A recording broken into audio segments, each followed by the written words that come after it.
Now oxidation of alkene, किसी alkene का reaction access of oxygen के साथ रिएक्शन कराने पर हमें CO2 और वाटर मिलता है।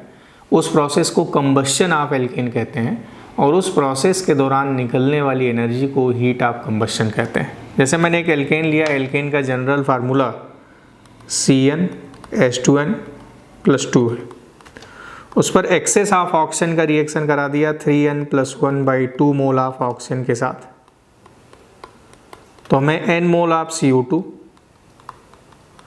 Plus n+1 mole of H2O मिल गया। इस प्रोसेस को हम कंबशन कहेंगे और इस प्रोसेस के दौरान निकलने वाली एनर्जी को हीट ऑफ कंबशन कहते हैं। This is now heat of combustion. So किसी भी एल्केन पर एक्सेस ऑफ ऑक्सीजन का रिएक्शन कराएंगे, CO2 बनेगा, वाटर बनेगा, निकलने वाली energy heat of combustion, process पूरा कंबशन कहलाएगा। और हीट ऑफ कंबशन हम पर कार्बन कैलकुलेट करते हैं। किसी भी कंपाउंड में पर कार्बन हीट ऑफ कंबशन जितना ही कम होगा उस कंपाउंड की स्टेबिलिटी उतनी ज़्यादा होगी। तो हीट ऑफ कंबशन पर कार्बन नंबर ऑफ कार्बन बढ़ने के साथ साथ बढ़ता जाता है। यानी अगर हमें ये प्रोपेन दिया गया, this is butane, this is pentane, this is hexane, तो पर कार्बन हीट ऑफ कंबशन ऐसे इंक्रीज होता जाएगा। This is heat of combustion.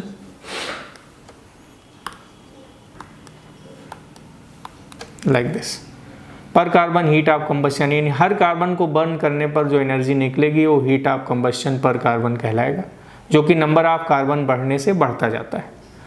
पर अगर मैं कोई आइसोमेरिक एल्केन लूँ, जैसे मैं C5H12 ले लिया, एक तो ऐसे नॉर्मल पेंटेन हो गया, दिस इज 2-मिथाइल ब्यूटेन एंड दिस इज 2,2-डाईमिथाइल प्रोपेन। ब्रांचिंग ऑफ एल्केन से हीट ऑफ कंबशन कम होता जाता है, यानी इसका हीट ऑफ कंबशन कम, इसका हीट ऑफ कंबशन ज़्यादा।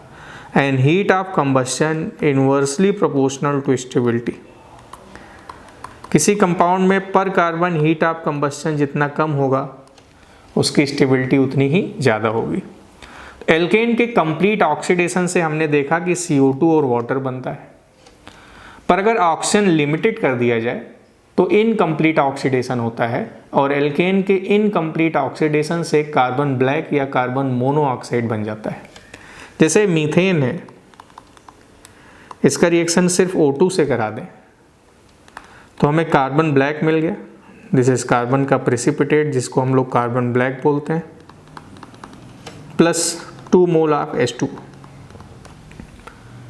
Combustion of alkene with limited supply of oxygen, उसी को इनकम्प्लीट ऑक्सीडेशन बोलते हैं ना। उसी तरह ये 2 mole of CH4 plus 3 mole of O2, इसका रिएक्शन कराएं तो 2CO plus 4 mole of H2O मिल जाएगा इस तरीके से। अब आप देखिए इसमें कार्बन मोनोऑक्साइड बन गया। तो लिमिटेड सप्लाई ऑफ ऑक्सीजन के साथ अगर किसी एल्केन का रिएक्शन कराते हैं तो वो इनकम्प्लीट ऑक्सीडेशन होगा जिसमें कार्बन ब्लैक या कार्बन मोनोऑक्साइड बन जाता है। ऑक्सीजन के साथ अगर कोई कैटलिस्ट ले लें, जैसे पैलेडियम, प्लेटिनम, निकल, तो वहाँ पर जनरली अल्कोहल बन जाता है, उसको कैटेलिटिक ऑक्सीडेशन ऑफ एल्केन बोलते हैं। जैसे ये मीथेन है, मीथेन का रिएक्शन ऑक्सीजन के साथ करा दें हाई टेम्परेचर पर, कॉपर के प्रेजेंस में, कॉपर ट्यूब में, तो वहाँ पर मिथेनॉल बन जाता है।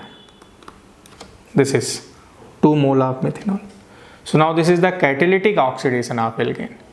तो एल्केन के कैटेलिटिक ऑक्सीडेशन से हमें अल्कोहल एज ए प्रोडक्ट मिल जाता है। जैसे मीथेन के कैटेलिटिक ऑक्सीडेशन से मिथेनॉल बना और ये रिएक्शन मिथेनॉल बनाने का इंडस्ट्रियल मेथड होता है। नाउ वी हैव डिस्कस कि हीट ऑफ कंबशन क्या है, कंबशन ऑफ एल्केन क्या है, इनकम्प्लीट ऑक्सीडेशन ऑफ एल्केन क्या है और एक कैटेलिटिक ऑक्सीडेशन ऑफ एल्केन क्या है। So this is oxidation of alkene.